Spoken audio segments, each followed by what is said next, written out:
The most powerful man in China drank poison every day. He called it immortality. History calls it mercury. Qin Shi Huang unified a fractured land. He standardized language, law, currency, roads. He turned chaos into order so absolute it still shapes China today. He conquered kingdoms. But there was one thing he could not conquer: his own body. Death usually arrives honestly. Time wins. Power dissolves. Most of us accept that contract without reading it. Qin Shi Huang refused to sign. If the world could obey him, why couldn't time? So he searched for eternal life. He swallowed mercury because alchemists promised it would make him divine. He burned books because they described limits. He buried scholars alive because they spoke of endings. And when even that wasn't enough, he built an underground empire. Thousands of life-size soldiers, an entire army waiting beneath the earth, as if death were just another invasion to defend against. This is not a story about immortality. This is what happens when power becomes afraid. And if you had ruled the world at 29, would you have accepted an ending? A throne is not protection. Ying Zheng was born into a world where rulers did not grow old.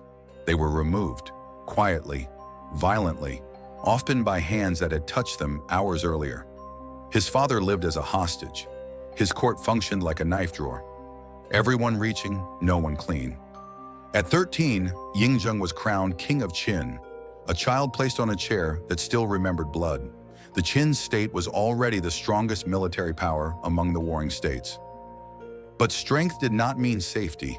He learned something early and permanently. Authority does not shield the body, it frames it. Assassins came disguised as entertainers, as scholars, as gifts meant to show loyalty. Blades unfolded from scrolls. Music stopped mid-note. Each attempt failed, and survival taught him the wrong lesson. It did not mean he was safe. It meant death had noticed him and was waiting for better timing. By adulthood, Ying Zheng no longer ruled to govern. He ruled to remove every surface death might step on, erasing the room. Death needs. China did not exist. There were only states grinding each other down until memory itself began to rot. Borders shifted, alliances collapsed, bodies piled without record. In one conquered city, an old man stood in the street, holding a wooden tablet carved with his family's names. By nightfall, the language had changed. By morning, the names meant nothing. By evening, the man was gone. No record followed him. No one looked for him, not because they were afraid, but because order had already taught them that forgetting was safer. To Qin Shi Huang, this was not politics, it was exposure. Chaos meant unpredictability. Unpredictability meant vulnerability, and vulnerability meant death had space, so he eliminated the space. One state at a time, not absorbed, not persuaded, erased. Cities burned before their new names settled. Children grew up speaking languages their grandparents could not recognize. Survivors watched their histories rewritten while they were still alive to protest. By 221 BCE, no rivals remained. He had defeated all 6 remaining major states: Han, Zhao, Wei, Chu, Yan, and Qi. For the first time in Chinese history, the territory was unified under a single ruler. He renamed himself Qin Shi Huangdi, first emperor, not chosen by heaven, not temporary, first, as in there would be no acceptable last. Uniform laws, uniform language, uniform thought. Difference was treated as infection. Order stopped being a method. It became a defense mechanism. Because beneath the silence, time was still moving. Power does not negotiate with cells. The empire stabilized, the emperor did not. Fatigue lingered. Illnesses overstayed. Sleep fractured into shallow, useless intervals. His body began committing treason. Omens stopped being symbols and became evidence. A meteor fell. Someone was executed. A jade seal cracked. Panic spread through the court. A dream felt wrong. Entire households disappeared.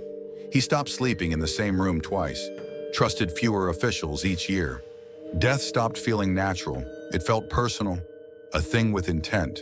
And if death had intent, then it could be confronted, or negotiated with, or beaten. Poison that sounds like hope. They arrived with certainty. Daoist alchemists, mystics, men who understood fear better than bodies. They promised mountains where immortals lived, elixirs that stabilize the soul, substances that corrected rebellion at the cellular level. They told him the only sentence he needed to hear: immortality exists, but it is rare, and it demands commitment. One ingredient returned again and again: mercury, a metal that does not decay, that refuses corrosion, that moves like life. Qin Shi Huang consumed it daily. Liquid poison dressed as obedience. His hands trembled, his vision smeared, his thoughts fractured and returned rearranged. Paranoia hardened into violence, and every symptom was reframed as progress. Pain meant transformation. Suffering meant proximity. The man most afraid of dying was dissolving himself slowly and calling it discipline. When ideas become threats, some scholars disagreed. Confucian spoke of cycles, of endings, of acceptance. They described a world where rulers died and were remembered instead of preserved. To Qin Shi Huang, this was not philosophy, it was contamination. If death was inevitable, then everything he had done was built on a lie. So the lie had to survive. Books were burned until language thinned. Histories vanished mid-sentence. Scholars were buried alive, still breathing, for suggesting limits. This was not censorship, it was fear demanding silence. A place built for arrival. While swallowing poison, he prepared for failure. His tomb was not a grave, it was an assumption. An underground empire with rivers of mercury. A sky mapped with stars that would never shift. An army frozen mid-guard. Over 8,000 soldiers waiting for commands that would never come. The Terracotta Army remained undiscovered until 1974, when farmers digging a well found fragments of clay soldiers beneath the soil. Workers who built it were sealed inside. They understood too late. Maps died with them. Even in death, he trusted no one. The tomb makes its belief unmistakable, that dying would not change his requirements. The thing he could not administer in 210 BCE while traveling in search of immortality. Qin Shi Huang died, most likely poisoned by the cure he obeyed. The court panicked. The death was hidden. The body placed in a cart of rotting fish to mask the smell. The first emperor of China leaked, softened, and came apart in silence. No decree stopped it. The empire fractured almost immediately. Order collapsed. Death reclaimed everything without argument.